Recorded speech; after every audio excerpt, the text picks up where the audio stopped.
Hi, good afternoon everybody. My name is Shannon Sims and I'm coming to you from Food Art Love. Some of you may know me as Love Shovel on Instagram. I wanted to take a moment to make a little video to help explain something really important to me. In this video, I'll be talking about 3 ways that breathwork has really changed my life and helped me heal. I think for a long time in my life, I thought of the breath as a very singular act.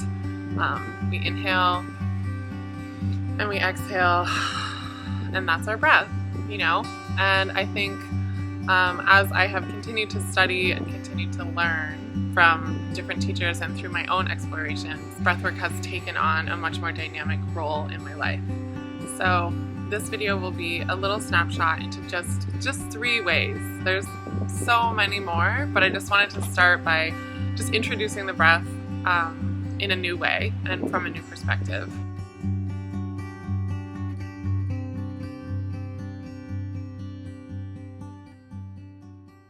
The first breath technique, I want to talk about some of the differentiations between what are commonly referred to from the Ayurvedic school as pranayama techniques, so Vedic sciences from India, thousands of years old, really incredible banks of knowledge there. So even just by invoking those things with your breath, there's so much more profound technology that you're able to access.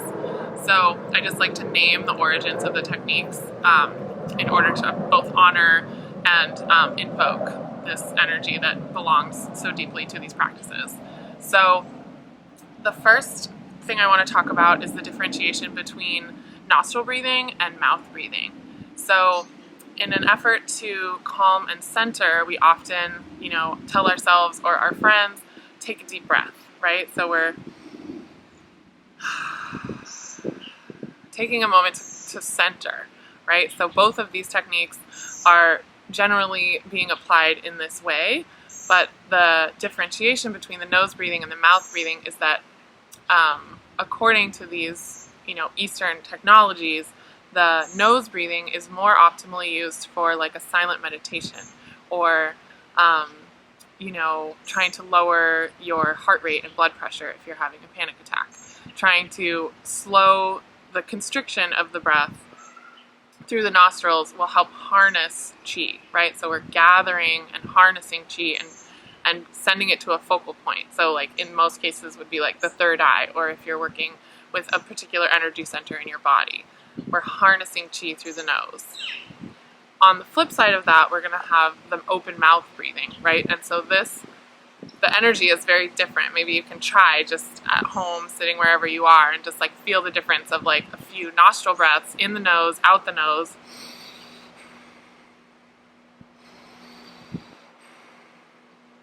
Versus the energetic of mouth breathing. So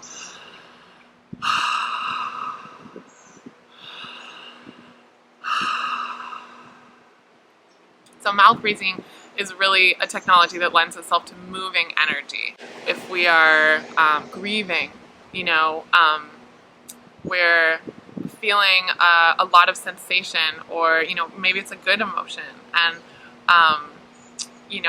there's lots of different reasons why we would mouth breathe, but the idea is that the nose breathing is going to gather, harness, focus chi, and then the mouth breathing is going to move chi, right? So we have a big energy that we're holding, or we have a lot of energy to release. Like we're going to use our mouth breathing and use that open mouth breath to really move a lot of oxygen much more quickly.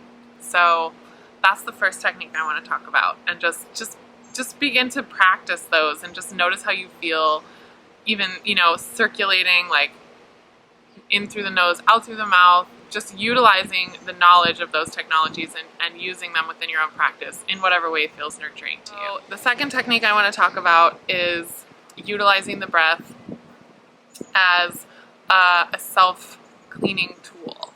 So some call this like spiritual hygiene or like an energy cleansing. So some people use some kind of burning smoke like a sage or Palo Santo or some kind of amazing plant that can help invoke this energy of clearing and cleansing a space or your personal energy.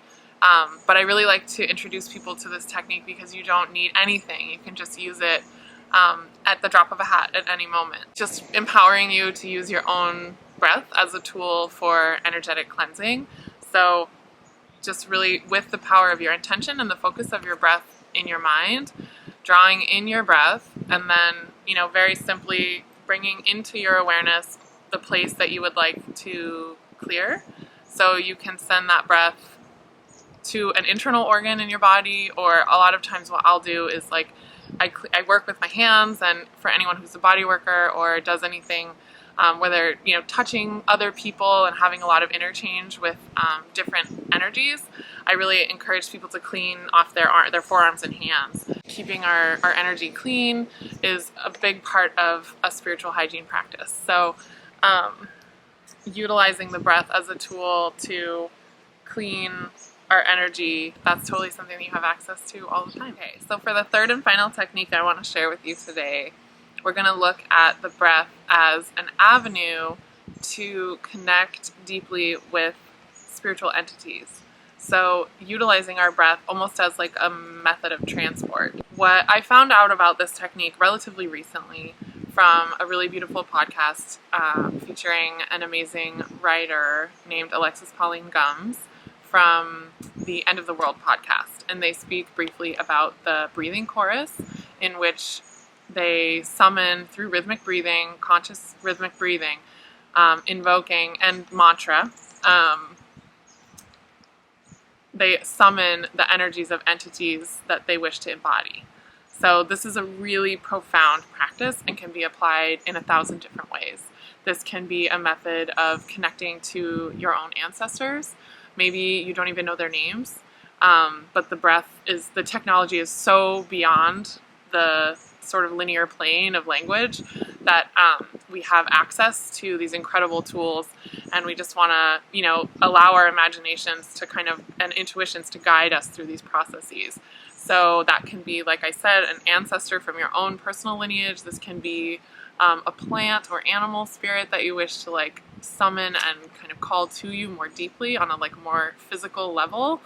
And then, of course, things like people that you respect, or mentors or teachers, spiritual teachers, people who have affected you deeply in your life, and you maybe crossed over, maybe very geographically far away, as a method of drawing their energy close to you.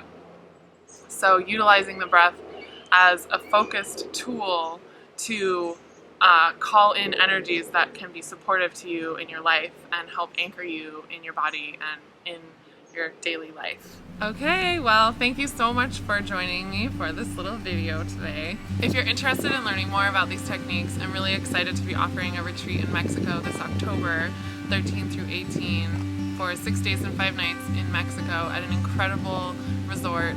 We'll be diving in to daily breathwork, meditation, and exploring all kinds of holistic lifestyle techniques.